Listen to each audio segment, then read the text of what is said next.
Mahkamah Konstitusi menggelar sidang lanjutan atas gugatan Undang-Undang Pemilu yang mengatur hak Presiden boleh ikut berkampanye.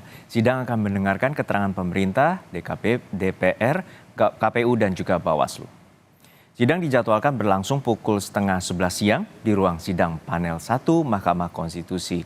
Sebelumnya, gugatan yang dilaporkan tim advokasi peduli pemilu telah 2 kali menjalani sidang sejak diajukan 27 November 2023. Salah satu gugatannya menguji pasal 299 Undang-Undang Pemilu yang menyebutkan Presiden diperbolehkan kampanye selama tidak menggunakan fasilitas negara.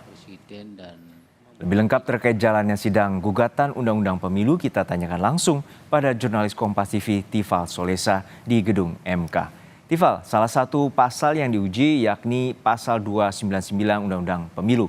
Dan ini adalah pasal yang menyatakan bahwa Presiden boleh berkampanye asal tidak menggunakan fasilitas negara. Lalu apa saja alasan yang mendorong pihak advokat atau pihak penggugat ini meminta menguji materi? Iya, ini menurut dari pelapor butuh penegasan terutama klausul khusus untuk bisa menegaskan posisi Presiden sebagai kepala negara atau kepala pemerintahan dan juga bagian dari peserta kampanye dalam agenda pemilihan umum.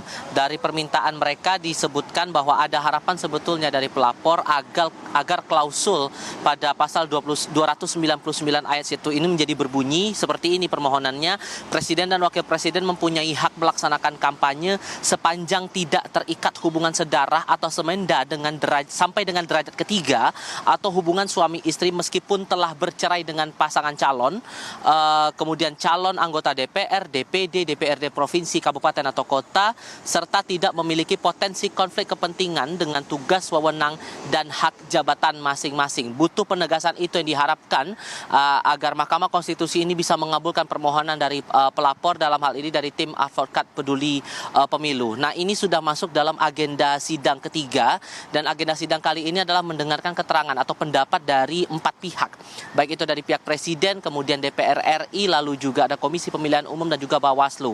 Dari 4 pihak yang dimintai keterangannya untuk hari ini yang terkonfirmasi sudah ada 3 pihak yang datang ke ruang sidang pleno Mahkamah Konstitusi Republik Indonesia di Jakarta Pusat, yakni dari Presiden diwakili oleh kuasa hukum dari 2 lembaga kementerian, yakni Kementerian Hukum dan HAM serta Kementerian Dalam Negeri. Tadi sudah menyampaikan pendapatnya begitu di hadapan Majelis Hakim Konstitusi dan mereka meminta agar seluruh permohonan dari pemohon ini tidak ditindaklanjuti dengan alasan sudah seluruh pasal-pasal yang digugat oleh pihak pemohon ini tidak bertentangan dengan Undang-Undang Dasar 1945 dan tetap sah dan berkekuatan hukum mengikat. Itu alasannya. Kemudian juga untuk dari KPU sampai dengan saat ini masih menyampaikan pendapatnya di hadapan Majelis Hakim Konstitusi yang tadi dipimpin langsung oleh Komisioner KPU atau juga koordinator dari Divisi Hukum KPU Muhammad Afifuddin.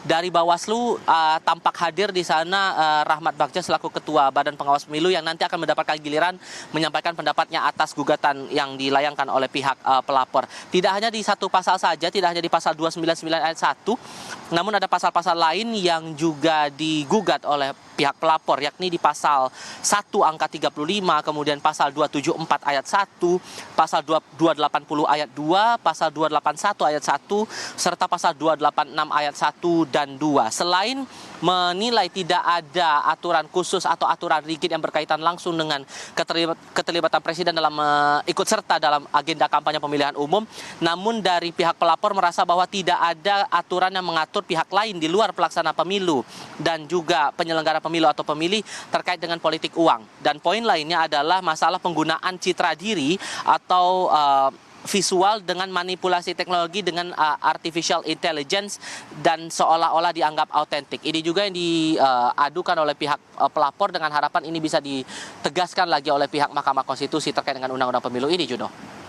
Ya, Tifal, untuk saat ini siapa yang mewakili Presiden? Karena MK juga memanggil dan meminta keterangan terhadap Presiden terkait dengan pasal 299 yang diujikan atau digugat oleh pihak advokat. Lalu dan dengan adanya putusan nanti atau putusan sidang, lalu apa dampaknya terhadap tahapan pemilu? Kalau merujuk pada tahapan pemilu sekarang, kita paham bahwa minggu ini menjadi minggu terakhir masa kampanye pemilu serentak 2024. Batas terakhirnya pada tanggal 10 Februari nanti akan menjadi hari terakhir pelaksanaan kampanye. Setelah itu akan masuk masa tenang dari tanggal 11 hingga 13 Februari. Sehingga kemungkinannya ini tidak akan berdampak signifikan untuk periode pelaksanaan pemilu serentak untuk saat ini.